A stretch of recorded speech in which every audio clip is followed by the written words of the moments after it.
जय महाराष्ट्र मंडळी. नारायण राणेंनी मर्डर केला. राणेंच्या मुलासमोरच भरत गोगावलेंनी टाकला बॉम्ब. महायुती सरकारमधील मंत्री भरत गोगावले हे वेगवेगळ्या कारणांमुळे चर्चेत असतात. रायगडमधील पालकमंत्री पद मिळवण्यासाठी ते अजूनही प्रयत्नशील आहेत. पालकमंत्री पदासाठी त्यांनी अघोरी पूजा केली होती, असेही आरोप त्यांच्यावर झालेले होते. हा वाद शांत होण्यापूर्वीच गोगावलेंनी आणखी एक वादग्रस्त वक्तव्य केलेलं आहे. माजी मुख्यमंत्री आणि माजी केंद्रीय मंत्री नारायण राणेंबाबत भरत गोगावले यांनी वादग्रस्त वक्तव्य केलं. नारायण राणे हे एवढ्या उंचीवर सहजासहजी गेलेले नाहीत. त्यांनी अंगावर केलेले वार घेतले, मारामारी केली, मर्डरही केले.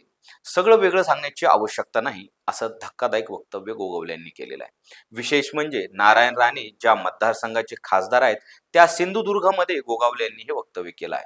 त्यांनी हे वक्तव्य करत असताना नारायण राणेंचे पुत्र आणि आमदार निलेश राणे देखील उपस्थित होते.